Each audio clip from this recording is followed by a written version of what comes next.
해법을 찾는 토론 이슈엔 직설 시작하겠습니다. 176석의 거대 여당인 더불어민주당이 입법 독주에 나섰습니다.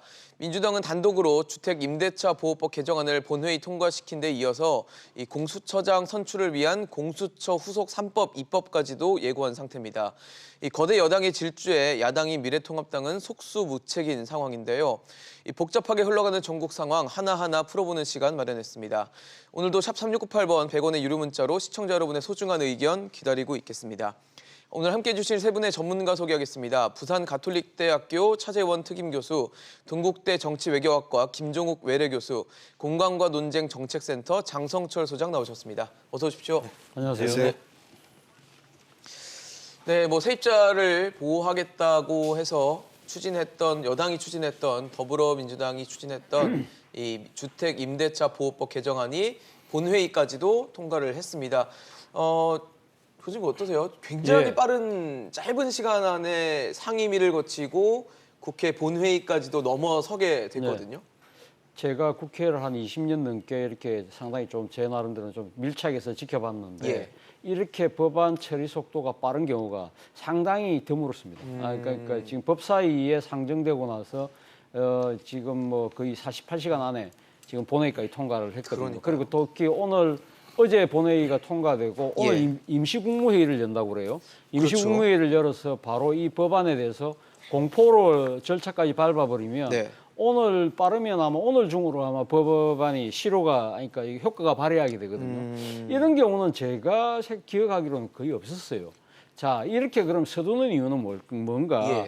그것은 아무래도 지금 부동산 가격이 수도권을 중심으로 해서 상당히 많이 들썩이고 있지 않습니까? 이걸 어떤 식으로든 우리가 조기에 그러니까 잡겠다는 강력한 정책 의지 이런 부분들을 보여주겠다는 생각이 분명히 있는 것 같고요. 그리고 특히 이번에 지금 통과된 법안이 주로 그러니까 지금 이 임대차 이 보호법 그러니까 임대인들을 위한 여러 가지 법들이지 않습니까? 그런 법에 지금 초점이 맞춰져 있기 때문에 정부 여당 입장에서는 지금 이 부동산 가격에서 가장 고통을 받고 있는 서민 무주택자들을 위해서 뭔가 이 실질적인 조치를 해야 되겠다는 그러한 아마 이 절박감이 상당히 있는 것 같고요. 그리고 또 이렇게 또 빨리 처리할 수밖에 없던 이유가 사실은 지금 임대인들을 위한 보호를 위한 여러 가지 구상들이 흘러놓으면서 이 시장의 불안이 상당히 많이 가중되고 있었거든요. 이렇기 때문에 불확실성을 빨리 그러니까 이 제거하는 것이 시장의 안정화를 위해서 도움이 된다고 아마 판단한 것 같아요. 그런데 문제는 모든 것이 그러니까 빛이 있으면 어둠이 있거든요. 지금 당장 지금 임대인 보호를 위한 여러 가지 이 지금 법들이 지금 통과됨으로 해서 지금 오늘 어느 신문에 보니까 집주인의 역습이라는 이 제목이 달렸더라고요. 제가 말을 잘못했네. 임차인들을 위한 여러 가지 이야기였고 임대인 세입자들을 보호하기 위한 제도니까 역습이다. 그러니까 집주인들, 임대인들 같은 경우는 지금 예를 들면 구체적으로 보면 지금 임차인들이 이 전세를 이제 할 때 필요한 돈을 은행으로부터 대출을 받는데 이때 집주인으로부터 동의를 받아야 되는데 이 동의를 안 해주는 그러한 형태로 해서 계약 경신을 회피하는 못하게 하는 그런 것도 있는 것이 같고요. 그리고 또 지금 일부 보도를 보면 지금 임대차 이 보호법 때문에 이 관련해서 지금 전세 매물들이 일거에 많이 사라지고 있다. 그래서 상당히 어떻게 보면 시장이 오히려 더 불안정한 모습으로 가고 있다. 이러한 부분들이 과연 지금 시장의 원리와 상당히 그러니까 이 정책 당국 의지와 달리 시장은 반대로 움직일 가능성도 있다는 우려도 나오고 있다는 것이죠. 그렇기 때문에 이러한 이 조속한 입법 자체가 갖고 있는 이 선한 의지는 갖고 좋지만 이것이 실제 그 경제 현실에 어떻게 작용될 것인지는 좀 지켜볼 필요가 있는 것 같습니다. 사실 이 주택 임대차 보호법 개정안이 법사위, 법제사법위원회에 상정된 게 7월 27일입니다. 그리고 본회의를 통과한 게 7월 30일. 불과 3일 만에 굉장히 중요한 법안이 통과가 됐단 말이죠. 지금 말씀하신 대로 여당은 의지를 보이는 것 같은데 교수님 어떠셨어요? 이게 좀 빠르지 않나 싶긴 하거든요. 일단 아마 민주당에서는 결정을 한 것 같아요. 속전속결할 수밖에 없다고 판단한 것 같고요. 왜냐하면 야당은 반대할 거다라고 판단을 했던 것 같고요. 대선 공약, 총선 공약이었기 때문에 여기에 대해서 토론을 더 한다라고 하는 것이 큰 의미는 없는 것 같다. 속도만 느려진다고 정치적 판단했군요. 판단한다고 생각했던 것 같고요. 그러니까 원내대책회 같은 걸 하게 되면 이제 전술과 전략을 짜지요. 근데 제가 볼 때는 이번 정책들은 이미 준비한 안이기 때문에 밀고 나가겠다. 그리고 거기서 발생하는 문제에 대한 정치적 책임은 민주당이 질 수밖에 없는 거 아닌가 이런 판단을 분명히 했던 것 같아요.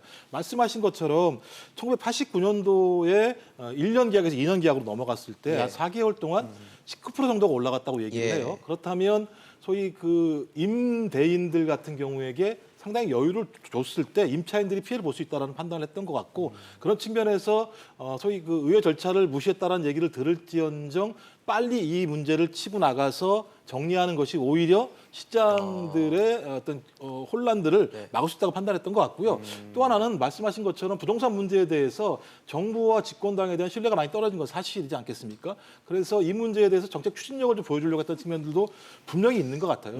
하지만 이제 말씀하신 것처럼 뭐 통법부라는 문제가 나오는 거고 왜 토론 없이 통과시키냐 문제가 분명히 나오는 부분이 있기 때문에 이 부분에 대해서는 제가 볼 때는 충분히 좀 국민들에게 설명을 할 필요가 있을 것 같고요.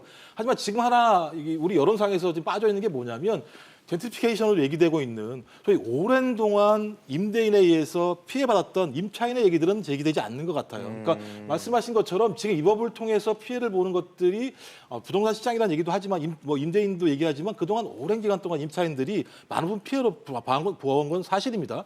그랬을 때 이 법을 통과시키지 않았을 때 소위 이 임차인들의 피해들을 어떻게 보장할 수 있을 것인가? 임차인들을 보호하기 위한 제도 아닌가요? 그러니까요. 집주인을 보호하기 위한 제도가 없다. 지금까지 이 네. 임차인들이 피해를 봐온 거 아니겠습니까? 예. 이 피해를 보호한 과정들은 지금 우리 논의 속에서 사라져버리고 이 법이 시행됐을 때 임대인들의 피해에 대한 얘기들이 좀 나오는 측면이 더 많은 것 같아요. 제가 볼 때는요. 그래서 이 부분들은 좀 균형 있게 바라볼 필요가 분명히 있을 것 같고요. 이제 그럼에도 불구하고 저는 정부가 지금 잘못하고 있는 건 뭐냐면 공급 정책을 내놔야 돼요.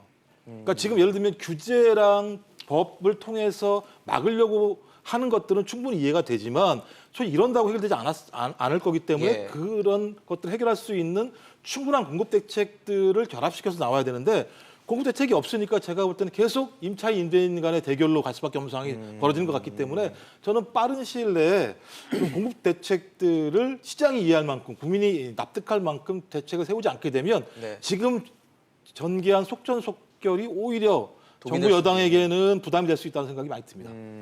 사실 제가 그 상임위원회에서 어떤 절차를 거쳐서 과연 본회의로 가는지를 잘 몰라서 미리 좀 알아봤더니 굉장히 복잡다단한 과정들이 있더라고요. 뭐 법안 복잡합니다. 설명하는 것도 있고 검토 보고도 해야 되고 또 대체 토론도 해야 되고 소위원회 해부도 해야 되고 정말 뭐 심사 보고 찬반 토론 의견 뭐 굉장히 많은 절차가 있는데 지금 소장님 보시기에는 이렇게 빠르게 상임위를 거치고 본회의까지 통과된 적이 기억이 나십니까? 없습니다. 이거는 아주 너무 무리한 일이고 의회 민주주의의 폭거라고 생각을 합니다.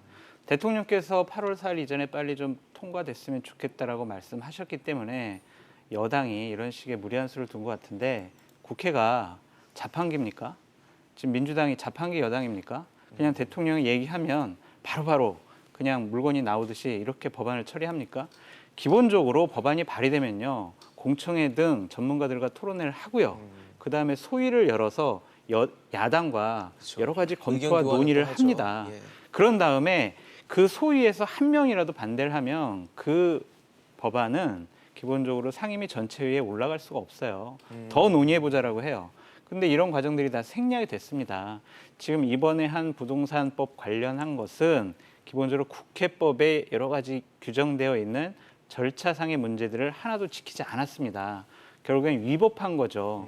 그랬는데도 이 법안이 본회의까지 통과된 이유는 국회법에 규정되어 있는 여러 가지 입법 절차들을 지키지 않아도 징벌 규정이 없어요. 예를 들면은 법안 소위에서 이 예. 법안이 여야 간 합의가 안 됐는데도 불구하고 전체에 올려서 본회의까지 통과시켰다. 여기 소위에서 통과가 안 됐으니까 이 법안은 본회의에 올라갈 수 없다. 이런 규정이 없어요. 그냥 소위에서 논의해야 된다. 야당과 협의해야 된다. 이런 규정이거든요. 그렇기 때문에 여당이 이렇게 밀어붙였는데 뭔가 일을 하고 있다라는 그러한 모습을 보여주고 싶어 한 것 같기도 하고 부동산 문제 때문에 정부와 여당 그리고 문재인 대통령의 지지율이 하락하지 않았습니까? 그것을 좀 막기 위한 조급함의 발로다라고 말씀드립니다. 사실 앞서 말씀을 해주셨지만 국무회의가 이제 오늘 오전에 네. 열리는 상황인데 국무회의가 원래 통상적으로 화요일 날 매주 화요일에 열리는데 네. 오늘은 이제 화요일이 아닌데도 열리는 상황이 네. 될 수 있거든요. 예. 그러니까 화요일이 아닌 날에 열린다는 것 자체가 어쨌든 정부가 정책 의지를 드러내는 거 아닌가라는 생각이 그렇죠. 들거든요. 법안을 하루라도 빨리 그러니까 발효를 하겠다는 그런 강력한 의지의 표명이죠. 사실 그러니까 우리가 통상적으로 국회에서 법안이 통과되면 이 지금 보름 이내에 그러니까 지금 국무회의를 통해서 공포를 하게 되거든요. 그러면 이제 보통 보면 이제 이 정기 지금 이제 그러니까 정례적으로 그러니까 국무회의가 매주 화요일 날 있기 때문에 예. 보통 이제 국회에서 의결된 법안이 넘어오면 대통령이 거부권을 행사하지 않으면 그 다음 회기에 국무회의에 올려서 바로 공포를 하는 그런 절차를 밟는데 이건 이례적으로 지금 다음 주 그 화요일까지 며칠 남지도 않았지만 예. 그만큼 오늘 지금 금요일인데 이렇게 서둘러서 한다는 이야기는 그만큼 단 하루라도 빨리 이 법을 빨리 그러니까 발효가 되도록 해야만 한다. 그만큼 시장 상황이 상당히 불안정하다는 하나의 반증일 수도 있는 것이죠. 자, 근데 지금 앞서도 제가 말씀드린 대로 지금 이 임대차 보호법과 관련해서 이 지금 사실 이 시장에서 지금 여러 가지 혼란이 빚어지고 있는 게 사실이거든요. 네. 앞서 제가 말씀드렸습니다만은 지금 뭐 이 일부 보도에 의하면 서울에 지금 전세 매물이 상당히 많이 사라졌다고 그래요. 지금 뭐 일부 보도에 의하면 지금 7.5% 정도가 물량이 확 빠졌다고 그러기도 예. 하고 지금 또 그 대신 가격은 57주 연속 상승하고 있다는 겁니다. 그렇기 때문에 이러한 그러니까 지금 임차인들을 보호하기 위해서 그러니까 지금 이 계약 갱신권을 주긴 합니다만 이 부분과 관련해서 여러 가지 이걸 회피하기 위한 꼼수들이 지금 상당히 그러니까 많이 돌출될 가능성도 높고 예. 그리고 지금 이 법과 관련돼서 여러 가지 지금 또 혼선이 분명히 있는 부분들이 있어요. 그렇기 때문에 뭐 지금 신문들 같은 경우는 Q&A, 그러니까 질문과 응답을 통해서 많이 상세한 설명들을 하고 있지만 그렇죠. 실제 현장에서 지금 이렇게 그 임대인과 임차인이 직접 만났을 때 여러 가지 다양한 우리가 생각지도 못한 경우수들이 나올 수 있다는 거죠. 이러한 부분들이 그러니까 시장에 상당한 혼선이 있을 수 있는데 이러한 부분들을 어떻게 최소화할 것이냐 이것도 상당히 정부 당국이 신경 써야 될 대목이 아닐까 하는 생각이 듭니다.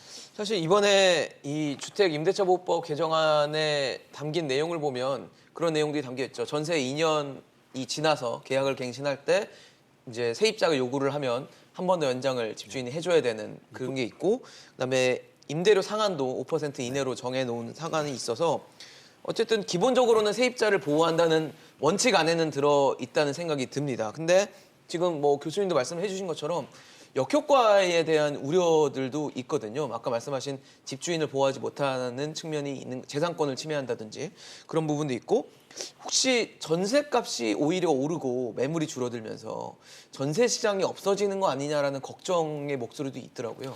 제가 볼 땐 좀 시장 상황을 살펴봐야 될 것 같은 느낌은 분명히 들어요. 그런 우려가 분명히 있는 건 사실이지만 저는 그런 예를 들면 우려라고 하는 프레임 때문에 아직 그 법을 통과시키지 못했던 근거가 거기 있었던 거거든요. 예를 들면 임대차 3법을 통과시키게 되게 된다면 그런 일이 발생할 거다라고 얘기하는 건데 그럼 만약에 그 법을 통과시키지 않았을 때 지속적으로 아까 말씀드린 임차인들 같은 경우는 고통을 당할 수밖에 없는 측면이 분명히 있기 때문에 저는 이것을 지혜롭게 넘어갈 수 있는 방법을 만들어야 되는데 이제 속전속결을 하다 보니까 소위 말해서 이제 여야 간의 대결 국면이나 아니면 임차인과 임대인들 간의 대결 국면으로 만들어버린 측면들이 좀 없지 않아 있는 측면은 분명히 있는 것 같습니다. 네.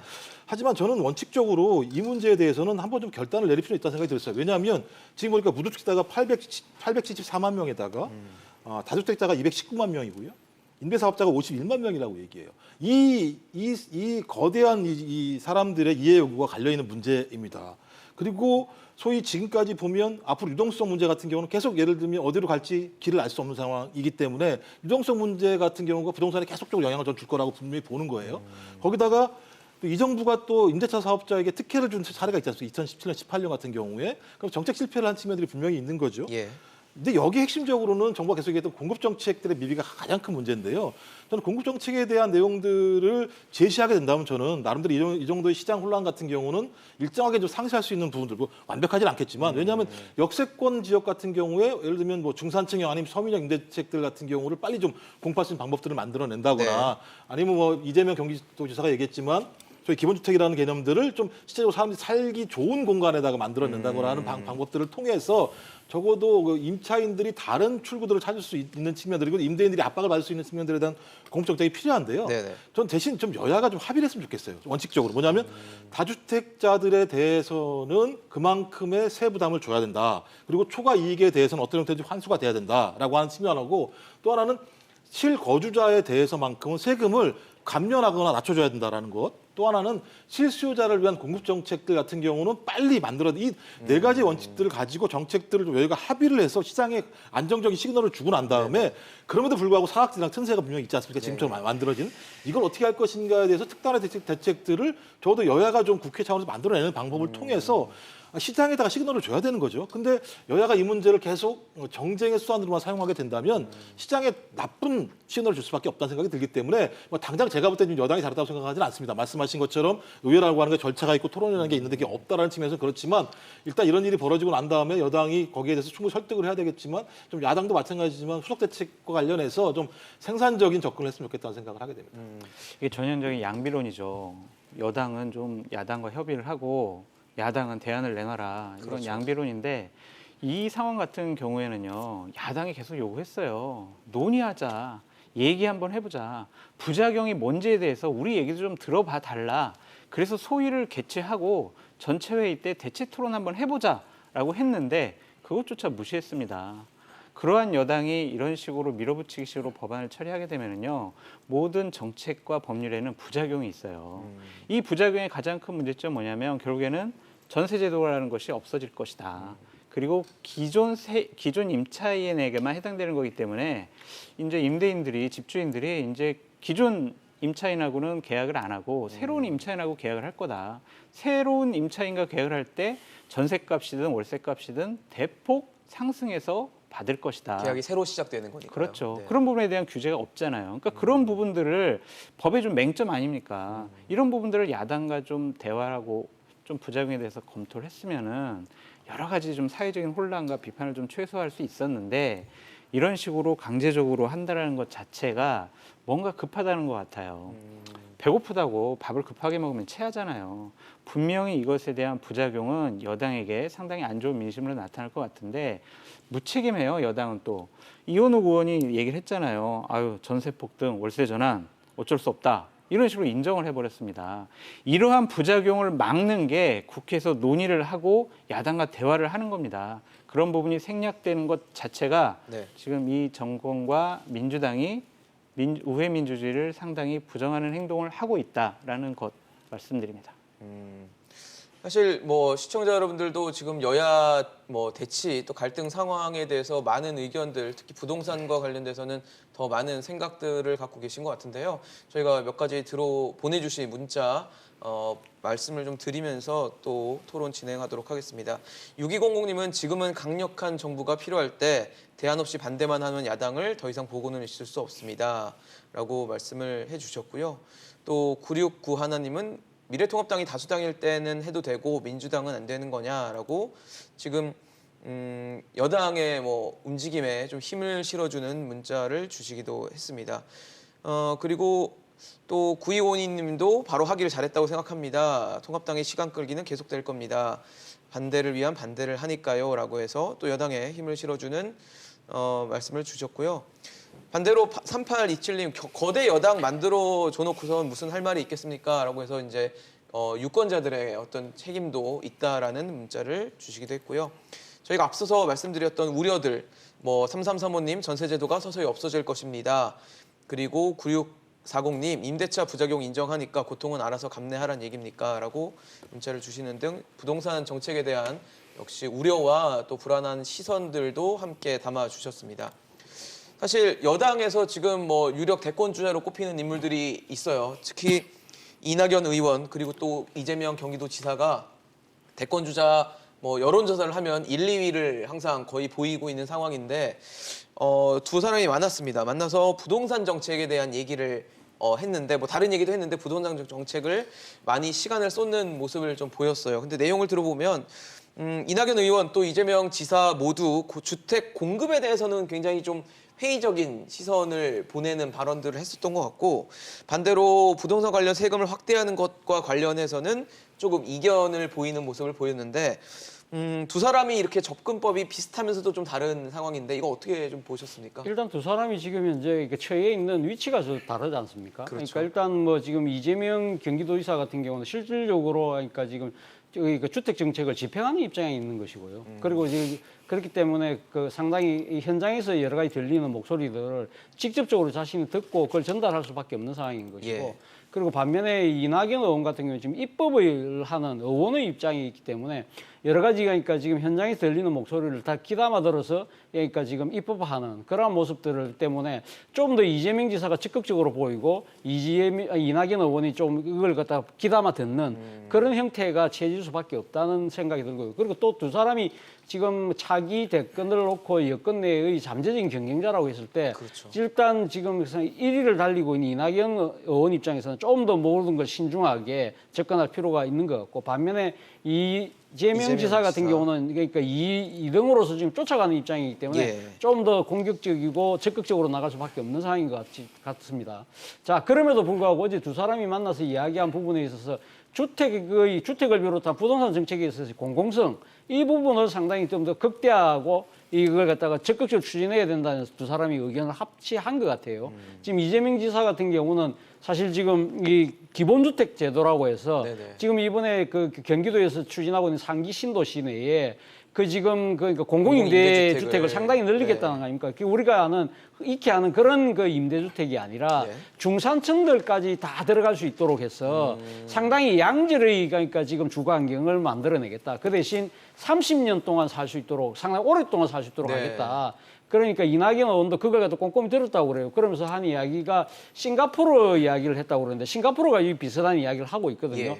그런 차원에서 이낙연 의원도 뭐 그게 상당히 일리가 있다는 생각은 하고 있는 것 같습니다. 그러나 그럼에도 불구하고 뭐 나도 그렇게 생각한다든지 그걸 추진하겠다고 이야기하지 못하는 이유는 이걸 전체 국가 단위로 넓혔을 때의 또 여러 가지 부작용들 이런 것 때문에 신중하게 접근할 수밖에 없는 거겠죠. 이게 앞서 제가 말씀드린 두 사람의 차이라는 겁니다.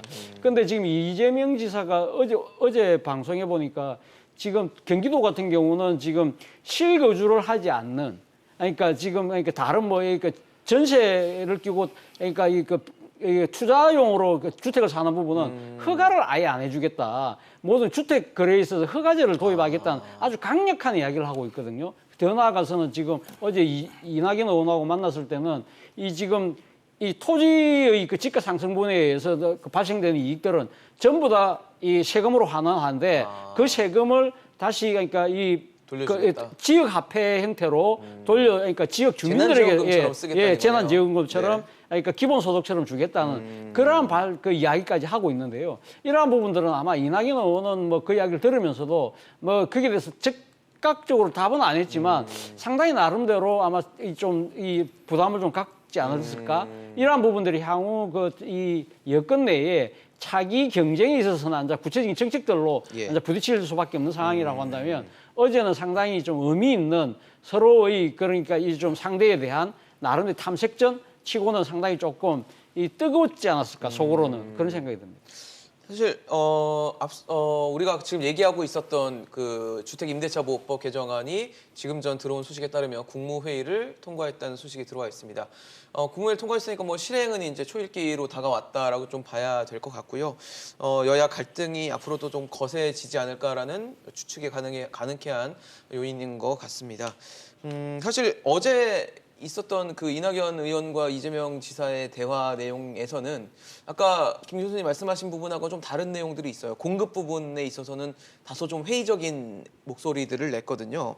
이재명 지사 같은 경우도 주택 수요가 실수요만 있을 때 공급량을 늘리면 가격에 영향을 주는데 투기 수요가 있을 때는 공급할 때는 도움이 안 된다라고 이재명 지사 얘기를 했고 이낙연 의원은 수요가 정상일 때는 공급 늘리면 좋지만 지금은 현재는 정상적이지 않아서 공급 확대가 불안정을 부채질할 수도 있다라고 해서 두 명의 대권 주자 잠정 차기 대권 주자로 꼽히는 인물들의 목소리는 일단 공급에 대해서는 좀 회의적이지 않나 현재 시장에서 그렇게 나오고. 전 이건 좀 이상한데요. 왜냐하면 대통령이 주무장관한테 요청한 게 뭐냐면 공급정책 제대로 만들려고 얘기를 한 그렇죠. 거예요. 근데 전직 총리이고 경기도지사, 민주당 지사가 공정책이 어려울 수 있다고 얘기하는 건 좀 문제가 있다. 그러니까 공급이 안 됐을 때 그럼 규제로 다 이걸 해결할 수 있는 건가라는 부분이거든요. 그리고 경제수석부터 얘기한 게 뭐냐면 전 공급하겠다는 거 아니겠습니까? 기본주택이라고 하는 것이.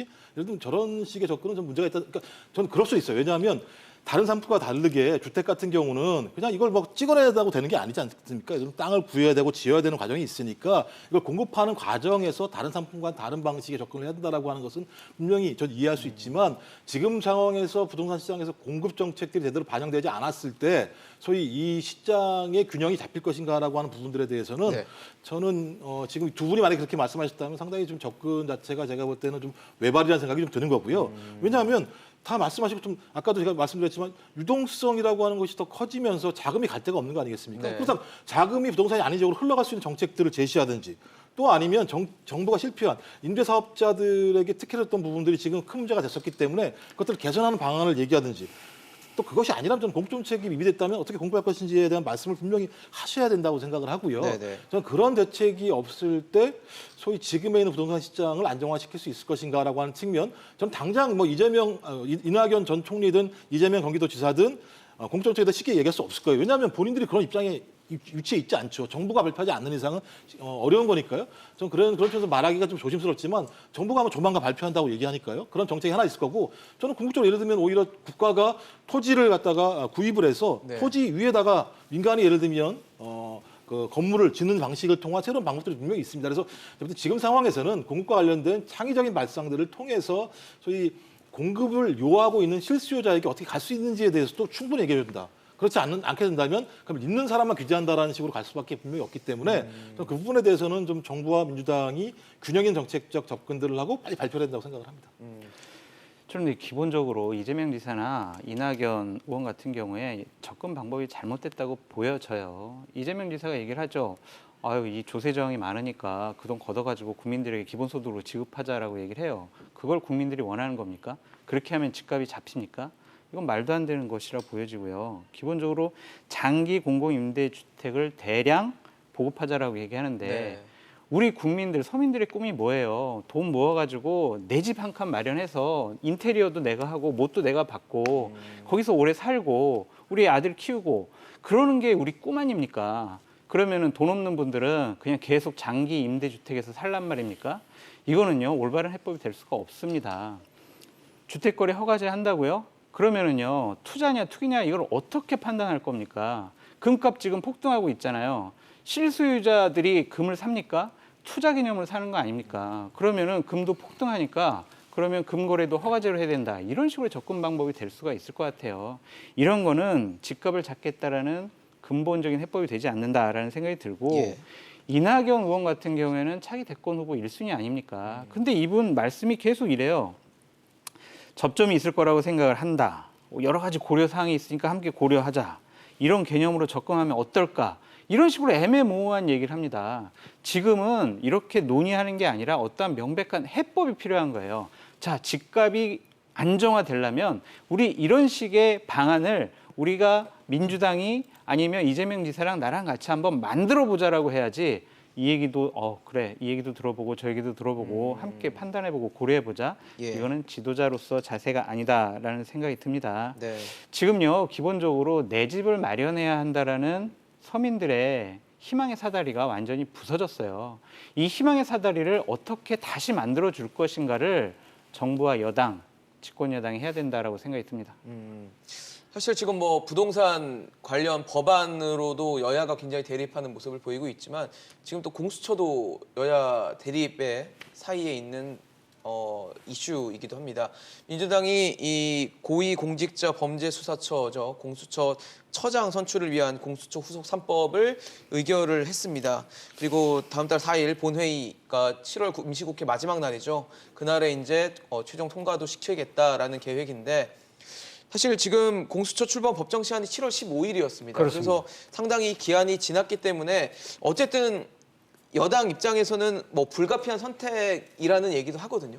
일단 뭐 여당이 지금 그러니까 그 공수처 후속 3법을 통과시킨다고 하더라도 지금 당장 그 이 야당이 지금 추천권을 행사하지 않고 있는 이 부분을 강제할 수 있는 방안은 이번 이 지금 법안에 담겨 있지는 않습니다. 야당이 추천 인사 2명을 내야 되는 거죠? 예. 2명이 그러니까 지금 이 추천위원이 7명이잖아요. 예. 7명인데 7명 중에서 6명이 동의를 받아야만 이 지금 그러니까 이 공수처장 후보가 확정이 되는 거거든요. 그런데 야당이 지금 2명의 몫을 갖고 있어요. 그렇죠. 그렇다고 한다면 야당이 결사적으로 반대하는 인물은 어차피 공수처장 후보가 될 수가 없어요. 이런 구조기 때문에 그럼에도 불구하고 지금 그 미래통합당 입장에서는 이 공수처법 자체가 위헌에 관한 그러니까 있다. 헌법을 위반한 법이기 때문에 우리는 그 법 절차대로 할 수 없다. 그렇기 예. 때문에 이것이 위헌인지 아닌지 지금 헌법재판소에 그러니까 지금 이 제기해 놓은 상태에서 이 결정이 나올 때까지는 이 법이 규정하고 있는 절차를 따르지 않겠다는 것이 미래통합당의 입장이거든요.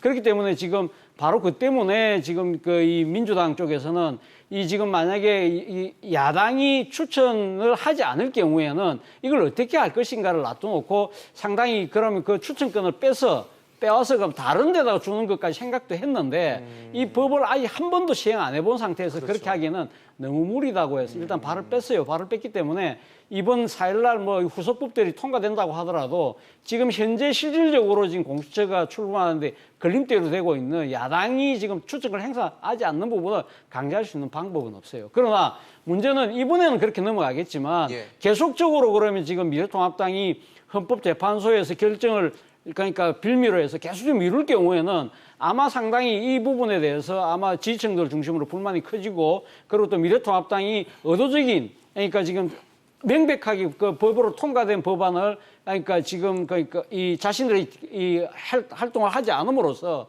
오히려 그러니까 이 사보타지를 통해서 법을 그러니까 무력화시키는 부분에 대해서 비판 여론이 생기면 그때는 여당은 아마 그렇게 그러니까 야당의 추천권까지 걷어들여서 다른 쪽으로 주는 식으로 저는 입법할 가능성이 상당히 높다고 봅니다. 자 그렇다고 한다면 미래통합당이 어떻게 될 것인지 그 조금 이따 다시 말씀드리겠습니다. 사실 뭐 여당 입장에서는 어쩔 수 없다는 뭐 지적도 있거든요. 아까 말씀드린 것처럼. 그러니까 저도 좀 이 부분 관련해서는 그러니까 법이 통과됐지 않습니까? 어떤 예, 형태로든지 통과가 됐고 그러면 이제 모법이 통과됐으면 모법에 따르는 부수법안은 통과돼야 되는 게 당연한 거죠.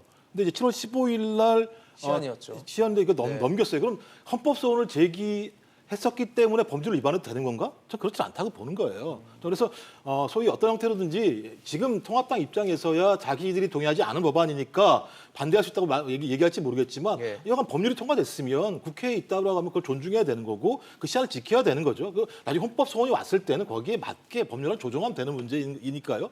그렇게 안 하는 이유를 잘 모르겠고요. 아까 말씀하신 것처럼 제가 볼 때는 임기가 보장되어 있는 공수처장에 대해서 소위 그 야당의 교섭단체 2인이 반대하면 안 되는 거예요. 그렇다면 하나의 제도적인 예를 들면 장치가 하나 있는 겁니다. 예. 전 그렇다면 이거에 대해서는 좀 추천을 빨리 해서 행사해야 된다는 생각이 드는 거고 더 문제가 된다면 오히려 그런 거겠죠. 임기 동안에는 그렇다고 치더라도 임기 내 그 중간에 네. 어떻게 하면 공수처가 벌이고 있는 부분에 대해서 통제할 수 있을 것인가라고 하는 문제도 중요하게 제기되는 거예요. 그래서 그것 중에 하나가 이제 뭐냐면 수사권과 기소권 문제가 다 있는 거죠. 그러니까 검찰과 뭐가 다른 거야, 공수처가. 이런 문제가 하나 있는 거죠. 다 가지고 있으니까요. 대상만 다를 뿐인 거지. 또 하나가 정치적 독립성도 막 논란이 된다라고 얘기하는 건데 그렇다면 저는 그 내부에다가 별도의 장치, 외부가 견제할 수 있는, 장치가 딱 감시할 수 있는 만들자라고 장치를. 야당이 제기를 해서 소위 공수처장을 뽑을 때와 그러니까 공수처장이 뽑힌 이후에 임기 동안 진행할 과정에서 내부적으로 견제할 수 있거나 외부적으로 견제할 수 있는 장치들을 만드는 토론으로 가는 게 좀 맞다는 생각이 드는 거고요. 이 문제 관련해서 계속 예를 들면 뒤로 계속 반대만 한다라고 얘기했을 때 그럼 예를 들면 왜 반대하는 거냐? 여기에 대해서 제가 설명할 수 있을 거라는 생각이 별로 안 드는 측면들이 분명히 있는 거죠. 왜냐하면 법이 통과됐는데 왜 법을 지키지 않느냐? 지금 야당이 통합당이 얘기하는 거 지금도 마찬가지지만 왜 국회에서 정한 그 과정에 따르지 않느냐고 비판하는 거 아니겠습니까? 그렇죠. 여기도 동일한 거죠. 왜 안 지키냐고 시간이 지나면 지날수록 제가 볼 때는 통합당이 얘기하기 어려운 측면이 분명히 있기 때문에 제가 볼 때는 지금 상황에서는 그 구체적인 소위 임기 내부에서 진행될 통제에 대해서 논의하는 것이 좋을 것 같고요. 만약에 헌재에서 그것에 대해서 문제가 있다고 얘기하면 그때 가서 법률을 바꾸면 되는 거니까요. 법률을 어떻게 바꿉니까? 기본적으로 여당이 저렇게 176석을 갖고 있는데 여당이 자기네들 원하는 대로 법률을 그대로 진행하지 어떻게 법률을 바꾸겠습니까? 저는 공수처가 기본적으로 검찰의 권력을 견제를 하고 권력자들에 대한 비리를 수사할 수 있는 공정한 기관이라고 생각을 했는데 기본적으로 추미애 법무부 장관 등 이 정권이 하는 행동을 보니까 결국에는 공수처는 검찰을 무력화시키고 야당을 탄압하고 정권과 여당에 있는 인사들의 비리를 묵살하는 그러한 도구로 이용될 수 있겠다라는 우려감이 있습니다. 그럼에도 불구하고 예. 야당은 공수처 추천위원회 위원 2명은 당연히 추천을 해야 합니다. 다른 이유로 질질 끌지 말고 추천위원을 2명을 추천을 해서 공수처장 어떤 사람이 가장 적임자인지 계속 검증하고 국민의 눈높이에 맞는 그런 사람 하게 만들도록 예. 야당의 권한을 사용을 해야지 우리는 공수처법 자체를 반대하기 때문에 추천위원도 추천 안 할 거야. 이런 행동은 잘못된 것이다라고 말씀드립니다. 사실 지금 뭐 말씀하신 것처럼 여당 특히 이 더불어민주당과 미래통합당의 의석수가 굉장히 많이 차이가 예. 납니다. 176대 103이니까 굉장히 많이 차이 나면서 뭐 그래서 장 소장님도 아까 법 처리를 어떻게 하냐 여당 마음대로 될 건데라고 지적을 해주신 것 같은데 여당이 이제 굉장히 빠르게 압박을 나오니까 이제 야당인 미래통합당에서도 장외투쟁 가능성까지도 열어두면서 또다시 20대 국회의 그 잡음과 갈등이 반복되는 거 아니냐라는 우려도 나오거든요. 제가 그 이야기하기 전에 앞서 그 공수처 이야기 조금만 좀 더 네네, 하고 그러시죠. 넘어가면요. 그러니까 앞서도 제가 말씀드렸습니다만은 지금 야당이 지금 그 행사할 수 있는 추천위원 2명을 지금 행사할 수 있잖아요. 그렇죠. 자 거기다가 지금 7명을 구성한 그 구성원 중에 누가 또 추천합니까?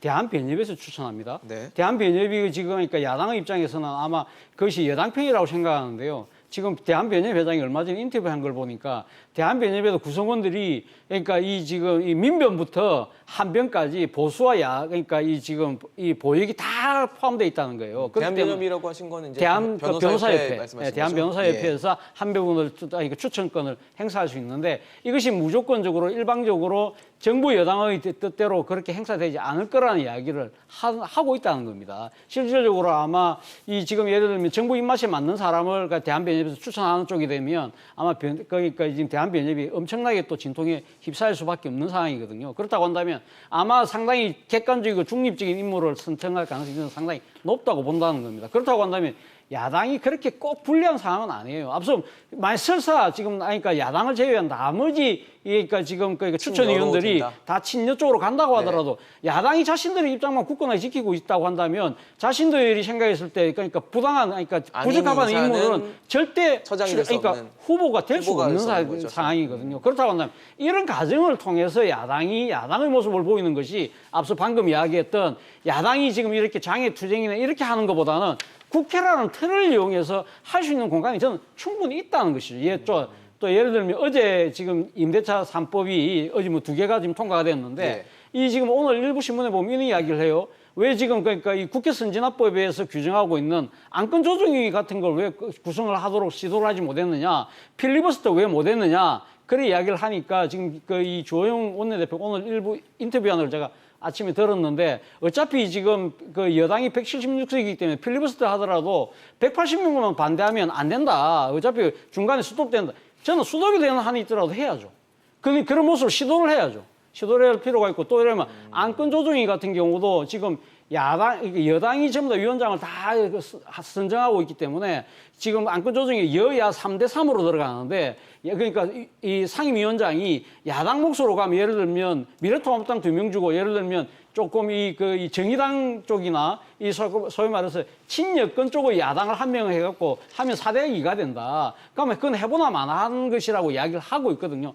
그럼에도 불구하고 저는 규정된 이 지금 뭡니까 원칙은 그러니까 절차는 다 할 필요가 있다. 그리고 또 이 이야기를 하면서 더 아쉬운 부분은 예를 들면 지난번에 법사위원장 그거 차지하려고 하다가 지금 원래 주어지기로 했던 7개 다 상임위원장 다 포기했잖아요. 사실 그 포기한 상임위원장 중에 하나가 국토교통위원장이 들어가 있어요. 만약에 그걸 갖다가 위원장을 갖고 있었다고 한다면 이렇게 무력하게 당했을까요?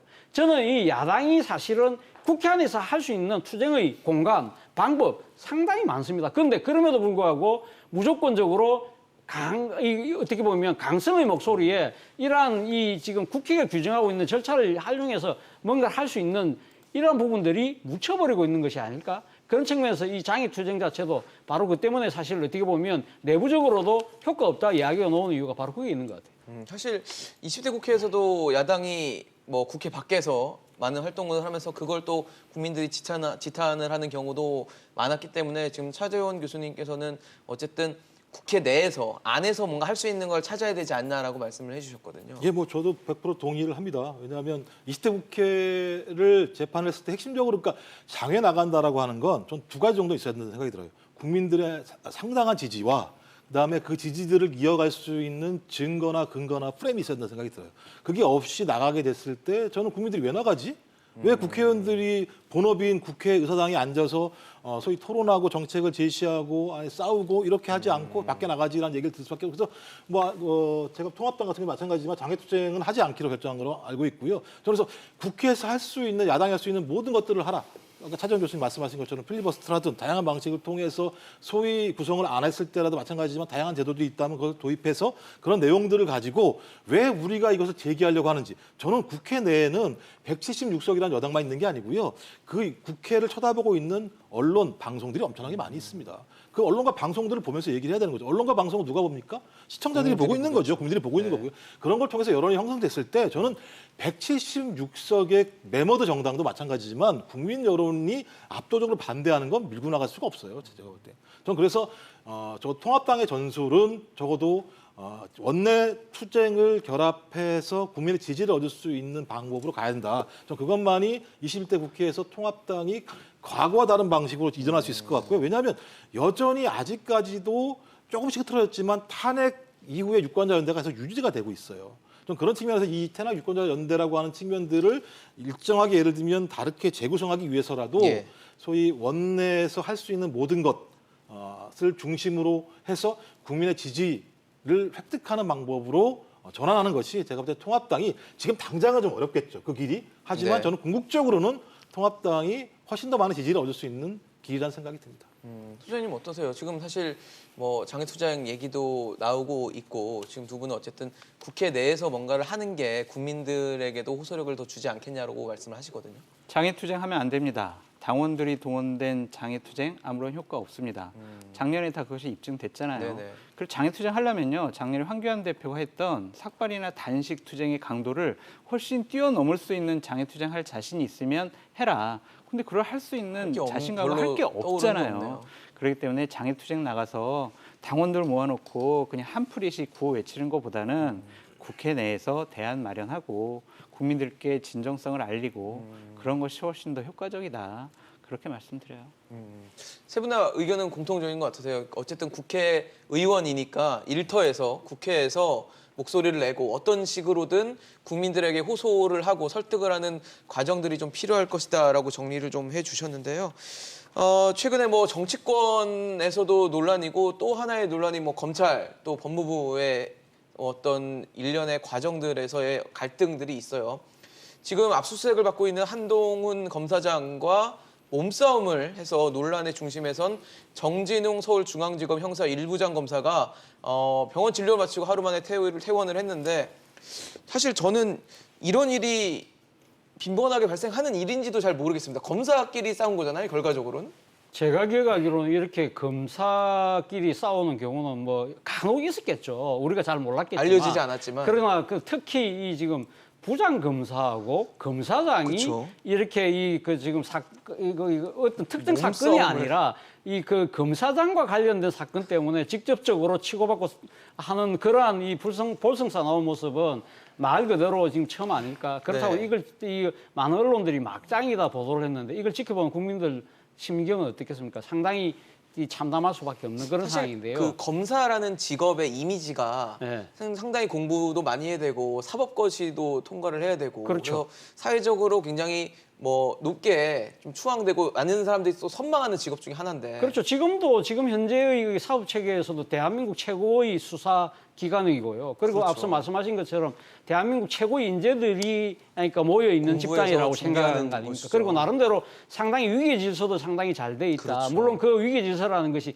검사 동일체라는 것 때문에 상당히 조금 이렇게 왜곡되는, 오남용되는 네. 그런 측면도 분명히 있었지만 그럼에도 불구하고 상당히 검사라는 그 직책이 갖고 있는 부분이 물론 일각에 상당히 비판이 있음에도 불구하고 예. 상당히 그래도 국민들이 나름대로 선망하는 직업 중에 하나였는데 이번엔 구검사들 스스로가 부끄럽다고 할 정도로 상당히 아마 지금 이 이 국민들 입장에서는 정말 참담한 그런 일이 벌어졌는데요. 네. 저는 뭐 이 부분과 관련해서 저는 양비론을 펼치고 싶은 생각은 없습니다. 그러니까 지금 이 사건의 실체는 정확하게 뭔지는 저도 아직까지 뭐 정확하게 판단할 수는 없지만 그러나 이번과 관련된 이 지금 물리적 충돌과 관련된 부분에 있어서는 제가 생각했을 때는 이 지금 서울중앙지검의 정진웅 부장의 상당한 이 그 의혹 가행이 빚어낸 참사가 아닐까 하는 생각이 듭니다. 사실 이 지금 현직 검사장과 관련된 사건과 관련해서 딴 거 압수수색 가기 때문에 사건을 담당하는 부장검사가 친히 갔다. 예우 차원이었다고 이야기를 하지만